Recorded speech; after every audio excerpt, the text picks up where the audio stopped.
Okay, hey everybody. I'm going to give you a little bit of a software review of the ViewSonic. I kind of gave you a general review last night, but ViewSonic G Tablet.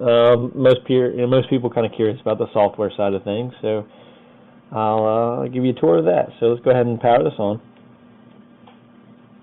Power button here at the left side.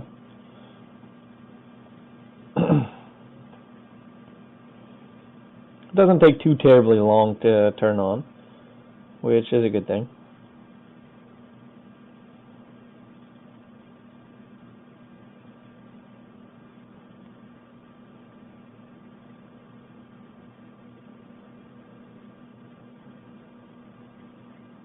So there's loading the the custom tap and tap user interface, which should be it's updatable. So hopefully we'll see some updates for this that maybe support the USB host and the micro SD card slot, because as of right now they don't work. So it's already loaded up.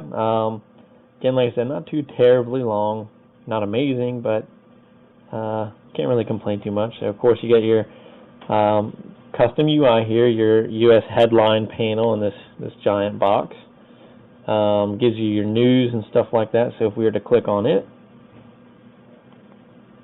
you see it gives us all these kind of current headlines and stuff like that. As it's scrolling through this is really nice and smooth. Has top stories category. You've got US, world, science/tech, entertainment. So there's that. Like I said, not too bad. So we'll go ahead and click to get to home. There's either two ways. You can click in the top left corner here to get to home, or you can click the actual physical home button. So click that, got back. Like I said, not too much lag, but again, this is kind of a fresh boot, so kind of nice. So of course we have our alarm clock here as well, our clock, alarm clock, whatever you want to set it. Just standard, not too much to go into here. Alarms, you can set that. You can set timers. Kind of nice. Anyway, we'll go back home again. So from here you also have your contacts list. Contacts is pretty smooth. You can import from Gmail or wherever, but works pretty well. You have a search category here. You can browse just your favorites or all your contacts. Kind of nice. Again, let's go back home. So let's go I'll kind of go over the overview of the included apps. I've side-loaded some stuff on here, but I'm just going to focus on the included stuff in this video. So of course you'll notice up here at the top, not your standard notification bar. You can't drag it down or anything. You have your clock, a battery percentage thing here, and also your Wi-Fi kind of status there as well. So we'll start off with the news, which have already gone into. Same thing as clicking the big panel on the home screen. We of course have the weather as well. So let's see here in Richmond, 47 right now. You can do the daily weather. You can do hourly, which is kind of nice. Scan all scroll all the way through different hours. You can do weekly. No scrolling or anything here, but you have a drop-down menu. You can add new locations and stuff like that if you want, and settings to adjust that as well.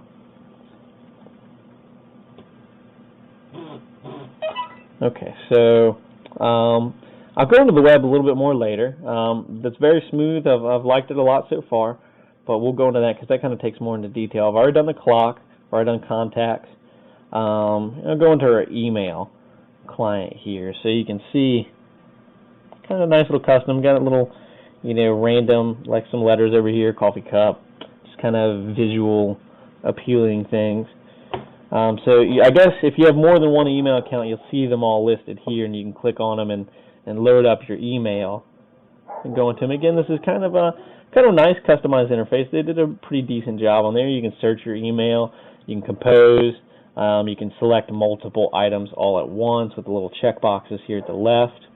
And from there you can delete or whatever. So fairly decent job on the email application as well. You have a photo, of course, just like anything. wants to be similar to you know, the gallery you're used to on like the Nexus one, for example, but it doesn't have that, you know, the pinch to zoom where it kind of does the weird little thing. You know, it's okay. It's kind of laggy though. What I've noticed, you see, it just trying to pull up there wants to be kind of weird. Pinch to zoom. Let me go back. Okay. Like I said, on a fresh boot like this, it seems to be doing pretty well. Fairly responsive. Go over this one, same kind of thing. Go back one. Go back to my albums. Some pictures I've just taken with the built-in webcam here at the top. You can see, like I said, fairly smooth on a fresh boot. So go back home.